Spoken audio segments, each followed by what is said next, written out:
stimulus packages go into your pocket? Everyone would grab it, don't ya? But what about the purchasing power of US dollars you already have in your wallet?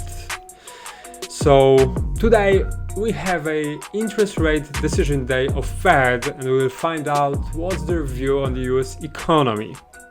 There's no stimulus packages right now in their plans. However, maybe the Delta variant of a virus may take them to take some serious measures. So today we'll discuss this over and other more and less important topics. So welcome to another episode of Blockrevision, and let's begin.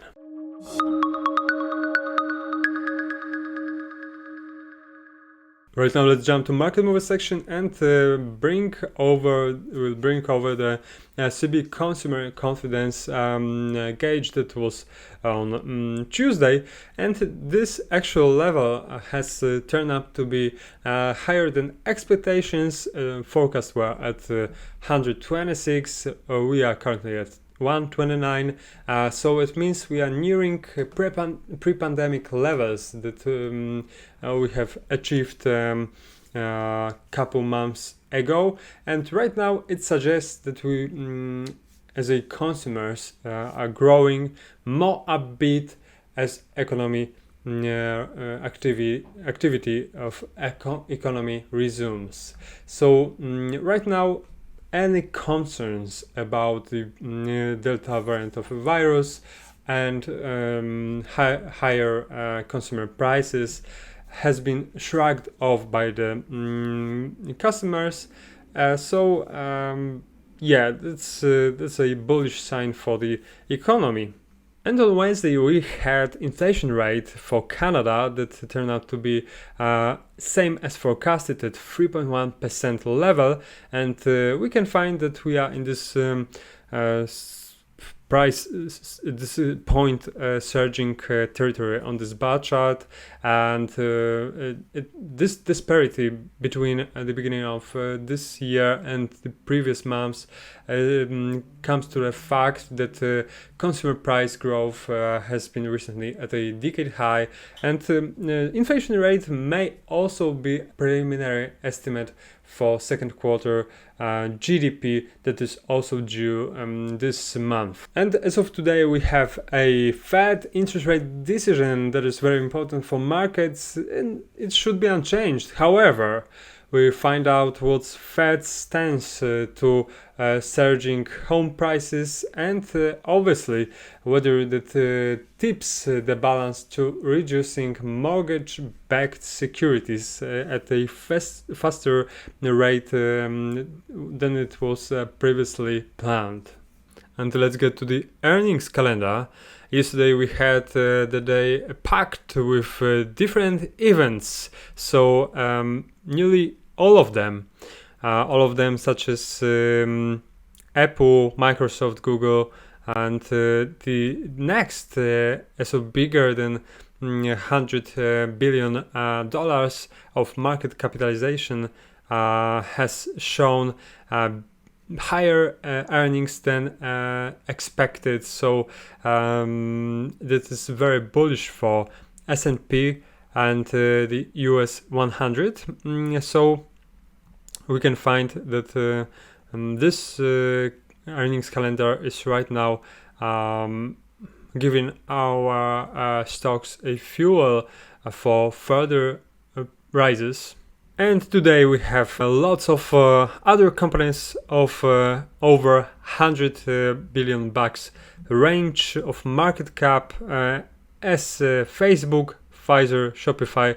Pfizer and Shopify has already published its earnings notifications, and we can find that Pfizer and Shopify has also beaten the forecasts. And we are getting back to Apple, as it deserves some attention due to unbelievably good earnings, and Apple executives said revenue for the current fiscal fourth quarter will grow by double digits, but below the 36.4% growth rate in the just ended third quarter.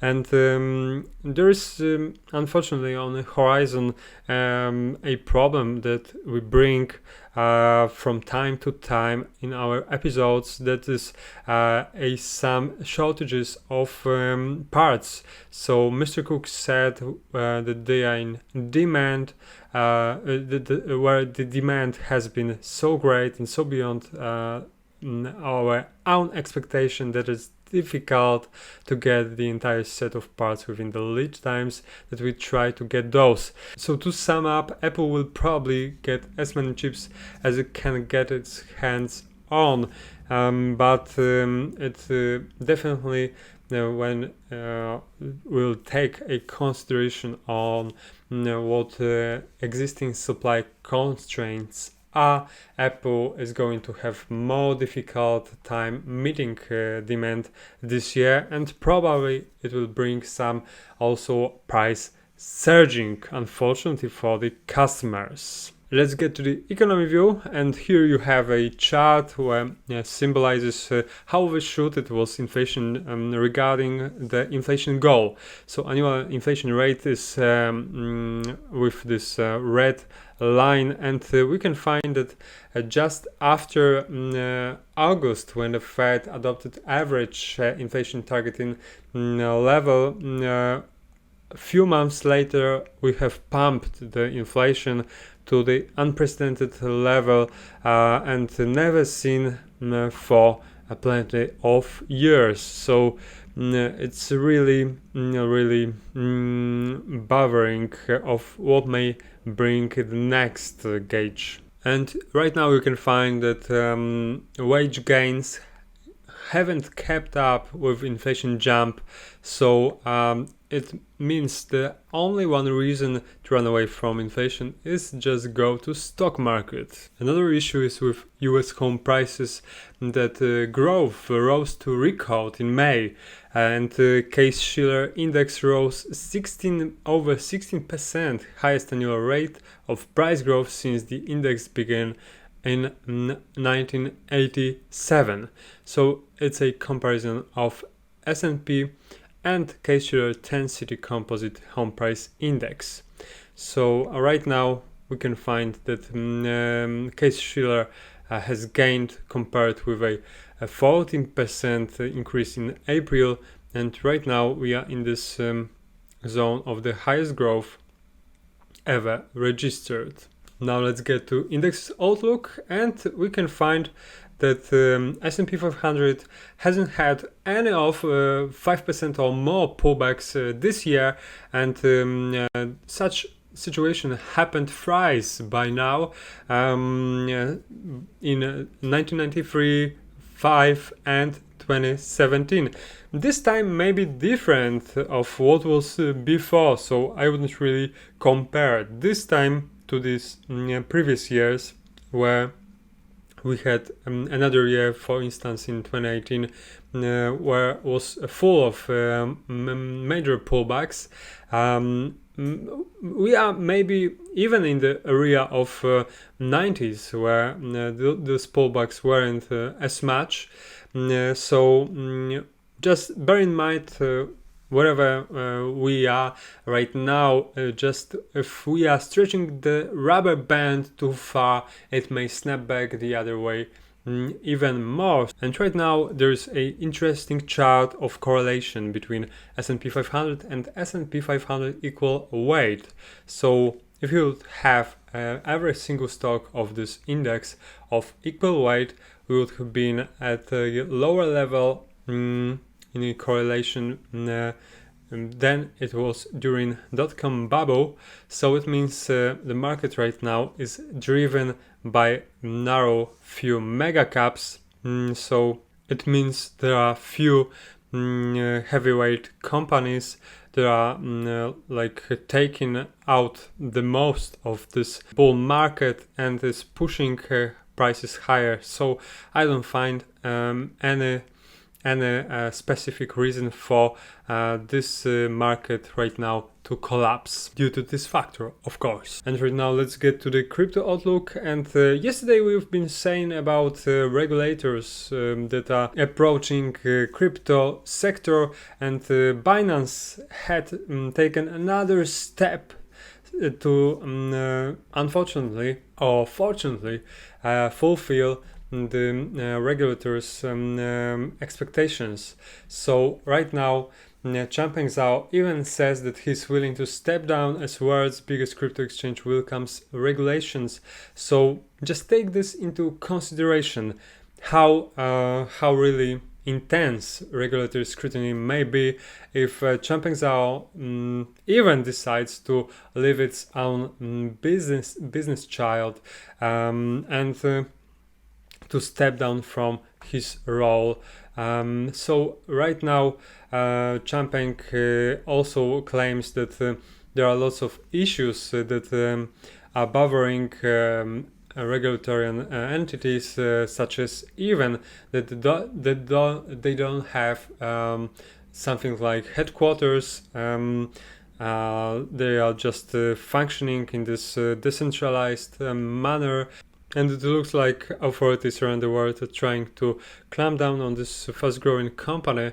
Unfortunately for this, they know how large are revenues of Binance, and they want to put their hands on the Binance's wallets. Unfortunately for the whole industry, it should unfortunately also that would bring some issues that will maybe slow down the progress of this company, and even may bring us to the point where free for all motto of this company will not be existing anymore. So when it comes to some regulations that are coming up, that there may be some issues that will be counter to what the cryptocurrency and blockchain technologies were designed to. And adding up to this, Binance announces reduction in withdrawal limit for non-KYC accounts from 2 to 0.6 BTC. So it may bring us to a conclusion that approach and lack of strict KYC protocols times may be getting over. And in today's trade idea, we have a cryptocurrency thought. So right now Chainlink, that is a solution to bring over crypto decentralized oracles with data feed to crypto industry, is about to struggle right now with this 20 bucks level. There is a psychological level for Chainlink. This level has been tested about 5 times back then in August of 2020 when he set an all-time high level, and afterwards there was has been defended after this May's carnage of crypto, and after that was one defense at on June, and has found a resistance in July. So right now we can find we are in this in the same area of importance, and we are starting forming this round top that may bring us lower to the another area of significance, that is about 16.5.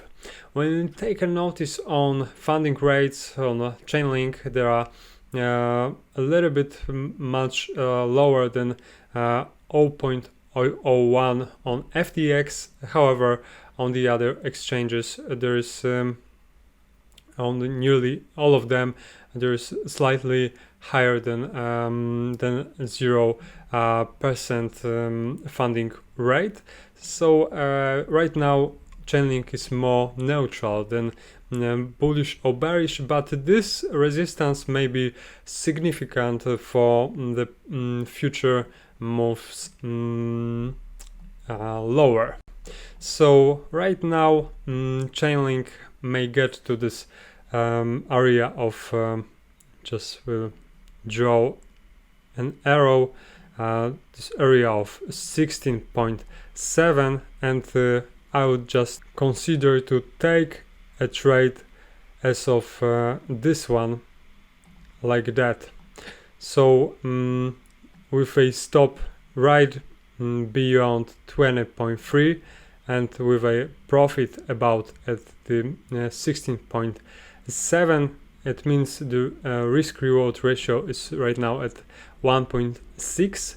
It would be much higher if Chainlink will approach again this area of $20, and I would just try to find a best spot at above 19.3 levels just to bet on short.